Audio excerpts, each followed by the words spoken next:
Hello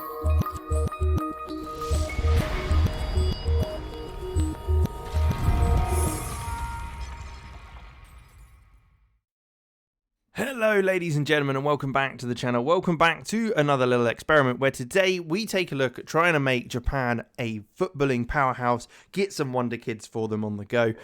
So what we've done is we've downloaded a database, as obviously Japan isn't playable in the game itself on its own, but we have downloaded a database, and using that database we have given every club facilities of 20. So the corporate facilities haven't changed, but everything else have: recruitment, junior coaching, youth facilities, youth training, all that stuff. But every single club has been given 20. Hopefully that will allow them to develop and become a good national team, hopefully improve. Obviously they aren't able to use players in real players, Japanese players, due to licensing and that sort of thing. So it will be interesting to see kind of what players do come through and who will be, see if that helps their national team a bit quicker. World ranking wise, they're sat in 28th to start with, so it will be interesting as well to see how that goes, if they're able to rise that at all using their wonder kids. That will hopefully be coming through. But with that, let's jump ahead and see how they get on.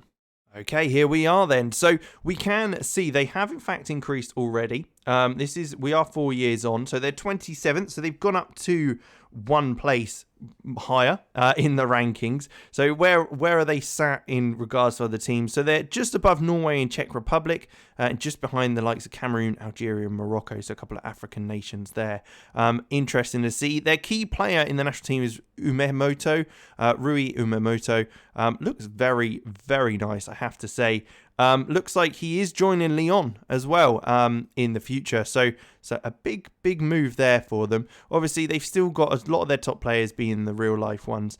Looking at the league table, Okayama FC seems to have won quite a few there over the last few seasons as well. So a lot of Okayama FC kind of dominance there. Looking at that though, and looking at maybe their schedule, can we see how they've got on in competitions with regards to Club World Championship? They lost in the Group D against Man United, but did beat Palmeiras, which is quite interesting there. Champions League, it looks like they didn't manage to get any further in the Champions League, unfortunately. Having lost in the group stage, is that right? And being knocked out, that's quite a bit of a shock, to say the least. So you can see there, no Japanese clubs winning the Asian Champions League. But let's jump ahead again, see if anything changes, see if they can continue to rise up the rankings, even if it is one at a time, and see how it goes.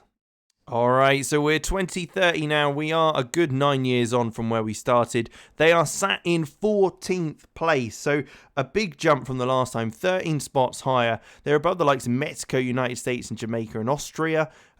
Just behind Nigeria. Norway seem to have jumped up with them, and Uruguay and Germany, so not far off the top 10 really. Looking at that, we can see Ryo Egawa is their key player. Look at that, very, very good. Playing for Chelsea now. Very good looking player. 33 caps for Japan, so looks pretty good. Takumi Naito is another one of their star players, currently playing at Bayern, having previously been at Porto as well. A fantastic one there. Kenta Sagaguchi, another very good player. 194 conceded in 155 appearances isn't too bad either as a goalkeeper, so that's very cool. Tomiyasu still up there. You've got Akinori Iwanaga, again another attacking midfielder this time, 55 caps, 15 goals, playing for Porto. So Porto seems to be the team to sign these sort of players. And then Al Garafa has also signed Koki Terasawa, another pacey, determined, good work rate player. So no wonder they're rising up the ranks in the world rankings. Competitions though, Okayama seem to have just dominated consistently. Absolutely wrecking the joint when it comes to other teams. Let's take a look though at them and maybe the Champions League that they've got there. So they won the Super Cup against Koblenz. So that's quite cool. But it doesn't really make any difference because what we can see is that it does look like they they must be getting out of the groups. Is that not? That can't be right. Surely that can't be right. With how that's gone, because if they're not even getting out of the groups after winning like 5 of their games or something. Oh, okay. So they did make it out of the group stage. And they did win in the next round a few of the Japanese clubs. So what seems to be happening on that front?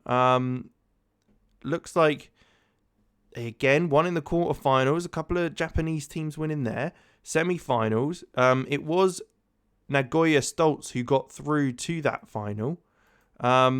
Ultimately losing on penalties to Al Hilal. So that's a shame, but if we go back, we can see Okayama has in fact won the Asian Champions League in that time, reaching the final 3 times running by the looks of it and winning it twice. Otherwise, it's been very limited. So, wow, okay, we can see it here, 28th and 26th, that we got some Japanese clubs in there. So they've now won some competitions, which is good to see. But we will have to see if that can continue as we jump ahead. So we'll go ahead one more time and take a look at how things are going. They're in the top 10 of the world. Wow, 5 years on from when we last saw them. They are sitting in 9th. That means that they are above Germany, Holland, Ghana, Croatia, Denmark, Mexico, Uruguay, United States, just behind Belgium and Portugal. So really, that's kind of crazy how high they have jumped now. A good 5 spots they went upwards from. If we take a look, Takeo Toyama, who is their key player. I mean, he's still at Okayama. He's 121 goals and 203 appearances. Wow, that's a tally. 4 caps, 1 goal, 26 years old. If he's only getting 4 caps and 1 goal, I want to know what the hell is going on there. Because that is kind of ridiculous. Akinura Iragawa, look at that. Kind of crazy, really, isn't it? 20 flair. £165,000 a week. A very, very good looking player. Why have I clicked on Inter? Because what I want to do is click on Kenta Sagaguchi. Again, looking very, very good. Hiyoki Takahuchi having interest in Barca, Chelsea, Man City, having moved to Dortmund from Okayama. It's kind of crazy, really, isn't it? Wow. Let's take a look, though, at their competitions, because that's one thing we haven't done so far. So we'll jump all the way back to the beginning and see how they've got on. So looking at it, if we go to 22, we can see that if I stop messing around with it, we can see in the Asian Cup, they got to the semi-final losing to Thailand. World Cup qualifying, they seem to have qualified pretty easy in that section. Finding it a little harder next up, but they played in the East Asian Cup. Looks like they may have won that. They got to the World Cup group stage, playing Peru and Portugal, getting through to the second round, but unfortunately did end up losing to Uruguay. 2027, they won the Asian Cup, which is good to see, as well as what it looks like East Asian Cup as well. They've won that. Qualifying looks to have gone pretty well for the World Cup, beating India 8-0. So what a win that was.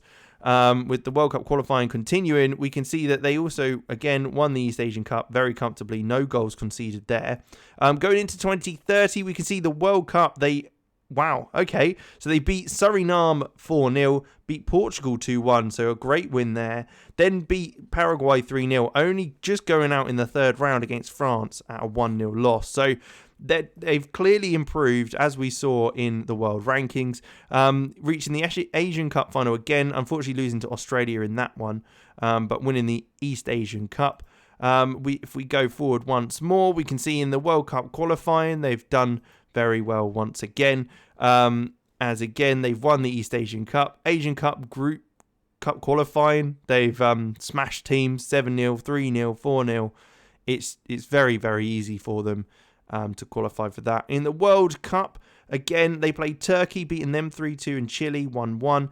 Beat DR Congo in the second round. Unfortunately, again, being knocked out in the third round by Italy, so not quite able to make it any further as of yet in that one. And then again, Asian Cup final for them, losing to China and qualifying for the World Cup once again. We won't get to see, we'll have to see the World Cup in the next jump, which we'll do now. But looking very, very tidy. Let's jump ahead one final time to 2040 and see if they can make it any further in the World Cup and what other ranking they can get. So they haven't moved, unfortunately, in those 5 years. They've stuck at 9th, but I mean, it's very, very impressive. They're by far and away the highest ranked Asian country, South Korea being the next one in 22nd position.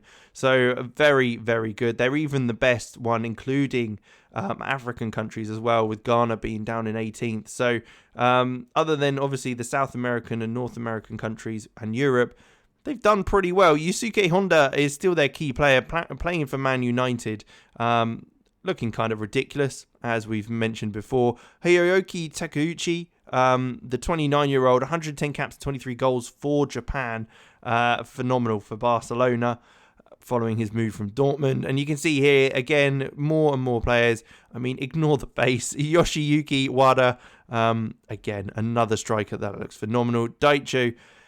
Daichi Kato, again, 23 years old, 17 caps, 8 goals. Very, very good for his nation, that's for sure.